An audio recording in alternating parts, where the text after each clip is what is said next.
This is Philadelphia Eagles Now. My name is Chase Sr. As always, thank you so much for supporting the show. There are so many great content options out there, whether it be on the radio, television, digitally, on YouTube, podcasts. So anytime you decide to hang out here with us, I can't thank you enough for your continued support of the show. And coming up, we're going to do a film study. We're going to take a look at some offensive trends for Philadelphia because Eagles fans going into this huge Week 3 game against the Rams, getting some encouraging news with this offense and how they are so close to breaking out. What do I mean by that? We'll take a look at the tape coming up here in just a moment. I do want to say thank you again to all of the real ones. I know I just mentioned it, but you look at our channel growth, and this is over the last couple of months, right? But it's also over the last couple of years. Over the calendar year, 365, no channel here at Chat Sports in our digital sports network empire has picked up more subs than this channel. And for a guy who grew up in Westchester, went to Temple, who's been rooting on this team since 4 years old, I dreamed as a kid of covering the Philadelphia Eagles. To do it professionally, in front of an audience that spans every pocket of America and worldwide, and to reach millions and millions of people every single month. I wake up every single day feeling blessed, and every day I can't wait to talk Eagles. And so you look at the subscribers that we picked up over the last couple of months. In July, 1,303 subscribers, our slowest month as far as content creation goes because that's the lone dead month, really, of the NFL calendar. New subs in August, more than 2,000. Here we are, about the middle portion of September, and we've already gained nearly 3,000 subscribers. If you haven't subscribed, do so right now. And what we do, give you daily Philadelphia Eagles shows. Become a real one today and hit that sub button. What we know with the Philadelphia Eagles 2 games into the year, heading into Week 3 against the Rams, is that this Eagles offense has been boring. It has been vanilla. It has been predictable. And they are struggling to start the year. As I always like to say, context is very important. And I always try to find reasons behind trends, behind struggles, behind what the Eagles do well, what they don't do well. And there has been a pretty consistent theme under Nick Sirianni since 2021 that the Eagles have really valued. And we could talk about how Kevin Patullo is struggling. Some fans already want him fired. Remember this time last year, people were calling for the head of Kellen Moore. Brian Johnson, he was very disappointing as an OC because he was looked at as a star assistant coach across the NFL. There's been a constant here. Nick Sirianni and Jalen Hurts have been the constants, right? Offensive coordinators have not been. Shane Steichen in 2021 and 2022, Brian Johnson in 2023, Kellen Moore in 2024, Kevin Patullo in 2025. But you think about the Eagles' offensive identity and what they've wanted to do under Sirianni and Jalen Hurts. The Eagles as an organization are all about turnover avoidance. And I do take stock in that. It's very important because this is a statistical fact. When you win the turnover battle in the NFL, you win about 80% of your games. And under Nick Sirianni, when the Eagles have won the turnover battle, they're even better. They're nearly impossible to beat. Under Sirianni since 2021, the Eagles are 36-2 when they win the turnover margin. That's astounding. They are 8-7 when the turnover margin is even, and they are 12-14 when they lose the turnover margin. And so part of the reason why this Eagles offense has been vanilla, it's been plain, is because the Eagles don't like to get overly aggressive. And I can understand why that frustrates some people, right? Especially in this fantasy football world that we're living in. It's a multi-million-dollar industry in this betting space that has really taken off of late, in this social media era where all of these clips and numbers go viral. You know what I care about for quarterbacks?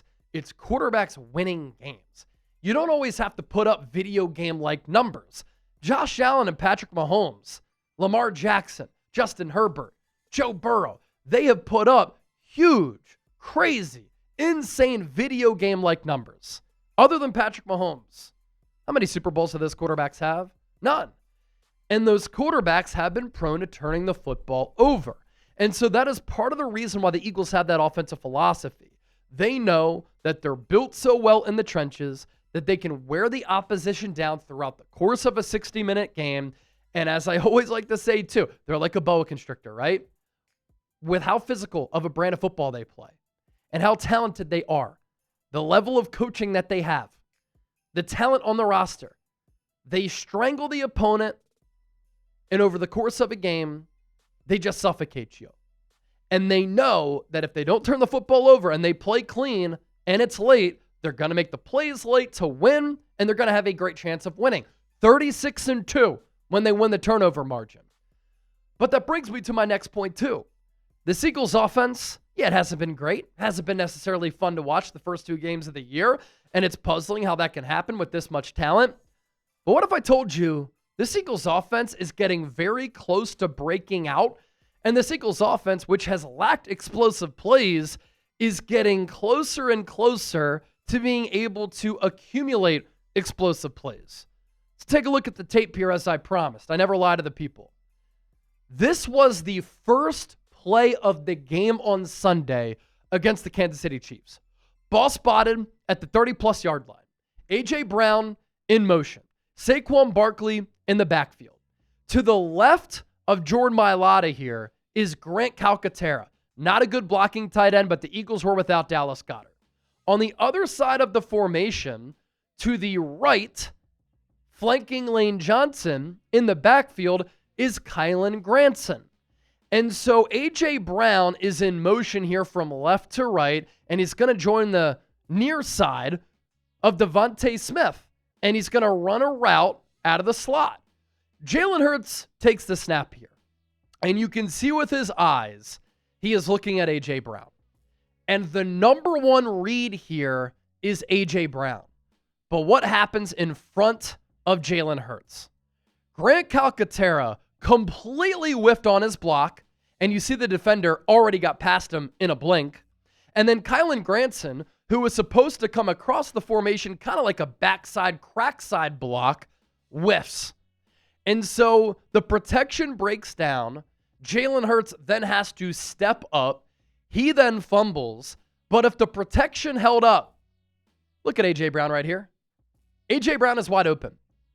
Jalen Hurts, all he had to have done, if the protection was able to hold up and give him some time to actually deliver this ball, is throw it somewhere in the neighborhood of A.J. Brown. And against this desperate Chiefs team, with still a very good defense, this could have been a 70-yard touchdown on the opening play of the game.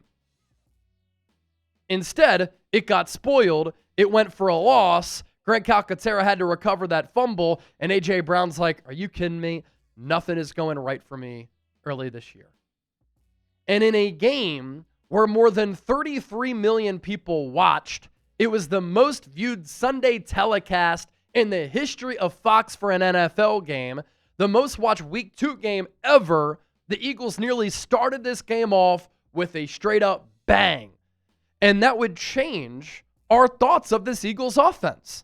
And the perception of this Eagles offense would have flipped on its head if the Eagles were able to hit on that play to start the ball game.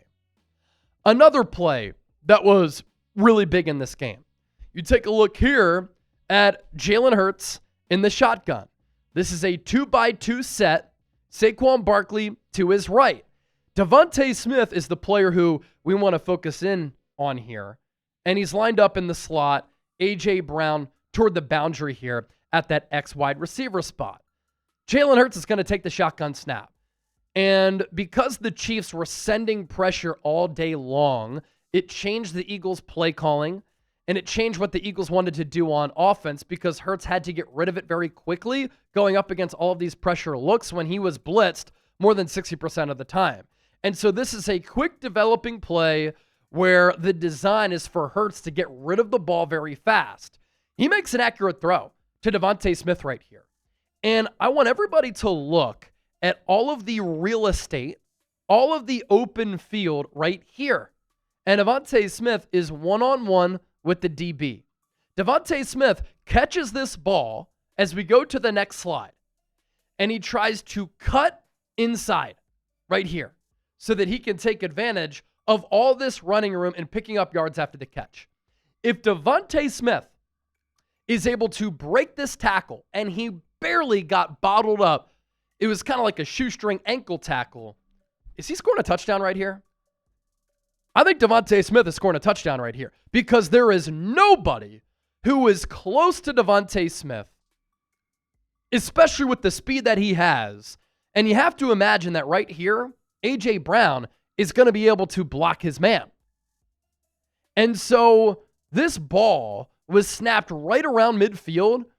This was nearly a 70-yard touchdown to start the game. And then a little bit later on, about a 50-yard touchdown that the Eagles narrowly missed out on. And this is trying to scheme players open and scheme up a play in which DeVonta Smith can create after the catch because of where all the other receivers are in spreading out the defense. Now, I alluded to this a little bit ago, but please keep in mind that the Chiefs' game plan impacted the Eagles' play calling, and it impacted their strategy. When the defense is all out blitzing you at all times, you can't call long developing plays. That would be play calling malpractice, and that would be an asinine thought and idea as far as your play calling strategy. And so that's another reason why the Eagles didn't really throw a lot of deep shots. Now, the casuals on Twitter will just go box score hunting, and they'll say Jalen Hurts threw for 101 yards. You're telling me he's a top 5 quarterback?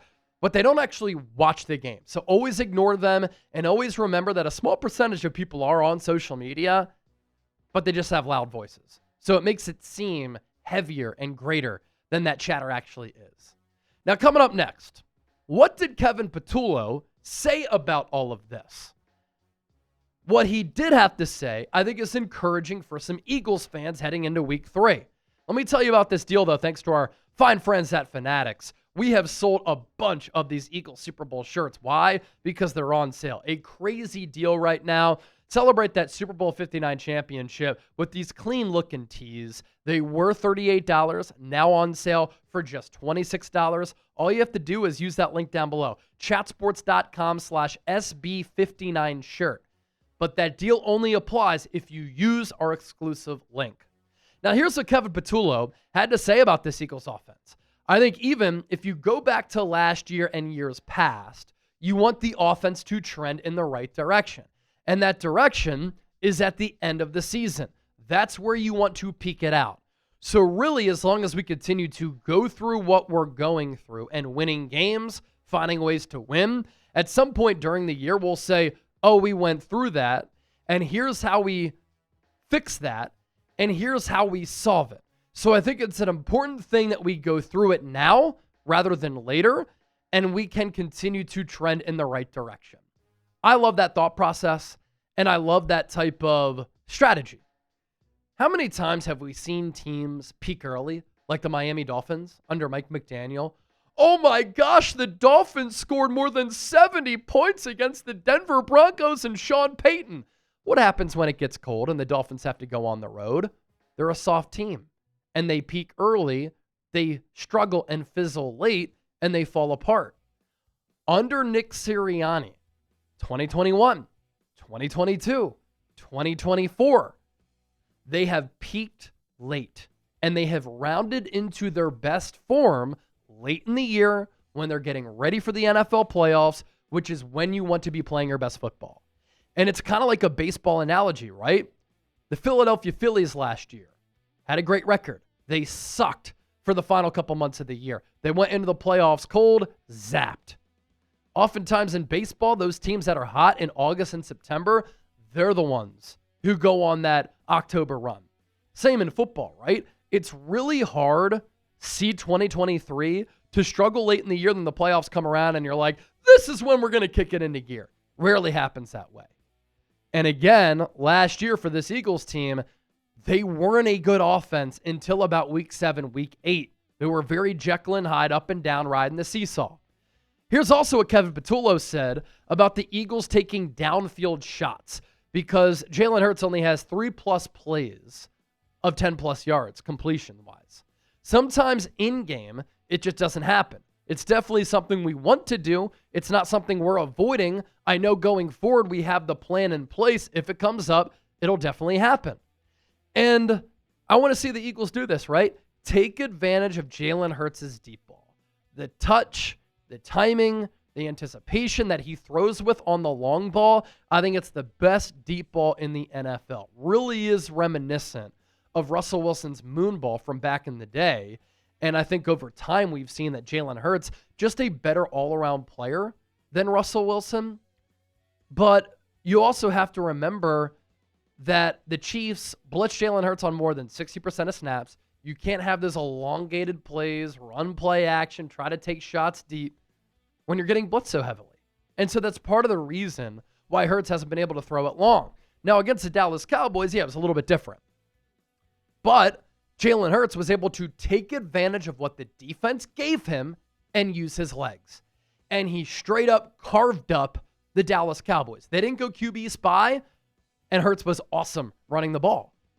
And again, in this era where everybody is obsessed with stats, a smart way to play quarterback, Tom Brady would tell you this, take what the defense gives you. And so far to start this year, that's what Hurts has done. And he's been money against the blitz and on third downs. It's how you win ball games, man. It's good quarterbacking. As for intermediate passes, I do think the Eagles can do a better job here, and they can do a better job of targeting the middle area of the field. According to Pro Football Focus, Hurts is the only quarterback in the league besides Steelers backup Mason Rudolph, who has just 2 dropbacks, who has not attempted an intermediate pass between 10 and 19 yards this year. Now, Jalen Hurts doesn't throw with the ability to layer balls like Aaron Rodgers or Brock Purdy does. They are so good at throwing with touch and layering balls in there. Hurts is a different quarterback. But come on, we're just ignoring 10 to 19 yards. You can scheme things open where you can throw passes to that area of the field. And speaking of Kansas City going blitz heavy, Patullo chalked that up in part to the Chiefs' heavy blitz on Sunday, where Steve Spagnuolo blitzed Hurts on 64% of his dropbacks, according to Next Gen Stats. That was the highest single-game rate in Steve Spagnuolo's history in Kansas City since he was hired in 2019. Hurts got the ball out quickly, again, taking what the defense gives you. 2.1 seconds on average to nearby targets, aside from the deep shot to DeVonta Smith, which came against a 0 blitz. The data, the trends, the film, we just went through it all. It doesn't lie. And you come away from all of that saying the Eagles' offense can be better. There is room to grow. There is time to grow. But also, within the constraints of this conversation, right, Jalen Hurts has played pretty damn well if you consider the circumstances and aren't obsessed with just box score hunting. Be sure to give me a follow on X and Instagram at Chase_Senior. This is all encouraging news for the Eagles going into week 3, and I do think this offense will get it together very soon.